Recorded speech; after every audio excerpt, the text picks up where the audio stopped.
అనుకున్నప్పుడు వాళ్ళు దేవుడికి మొరపెట్టారు.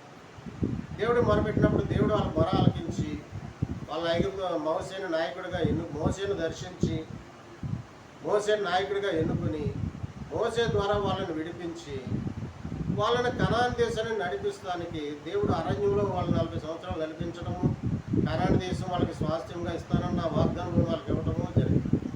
అప్పుడు ఏం చెప్పాడు దేవుడు? వాళ్ళ కనాన్ దేశాన్ని ఇచ్చి స్థిరపరిచిన తర్వాత వాళ్ళకి మొట్టమొదటగా వాళ్ళని పరిపాలించడానికి న్యాయాధిపతులను ఏర్పాటు చేసి, వాళ్ళ తర్వాత రాజులను ఏర్పాటు చేసి, ఆ రకంగా వాళ్ళని వాళ్ళంతా కూడా క్షేమంగా ఉండాలని, ఆరోగ్యంగా ఉండాలని, దేవుని పట్ల భయభక్తులు కలిగి ఉండాలని, ఆజ్ఞలు పాటించాలని, వాళ్ళు ఎట్లాగా జీవించాలో దేవుడు గ్రంథం ద్వారా తెలియపరిచి వాళ్ళతో మాట్లాడుతూ, ఇదిగో మీరు ఇలా ఉండాలి, మీరు నా యందు భయభక్తులు కలిగి ఉండాలి, ఇదిగో నాకు విరోధంగా ఉండకూడదు, ఇదిగో నాకు విరోధంగా పాపం చేయకూడదు, ఇదిగో నాకు విరోధంగా విగ్రహారాధన చేయకూడదు అని దేవుడు వాళ్ళతో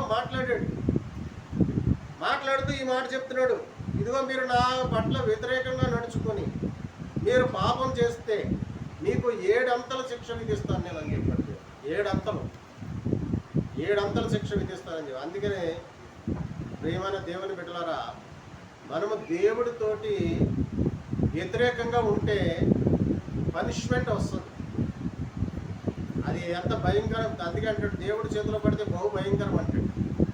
మనుషుల చేతిలో పడినా పర్వాలేదు అంట, కానీ దేవుడి చేతిలో పడకూడదు.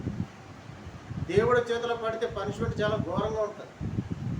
అందుకని దేవుడితో జాగ్రత్తగా ఉండాలి, దేవుని యందు భయభక్తులు కలిగి ఉండాలి, ఆయన ఆజ్ఞలు పాటించాలి, ఆయనకు విరోధంగా పాపం చేయకూడదు. బైబిల్ గ్రంథం ఏం చెప్తుందో తెలుసుకుని, అర్థం చేసుకుని, వాక్యాన్ని చదివి అర్థం చేసుకుని వాక్యానుసారం నడుచుకున్నప్పుడు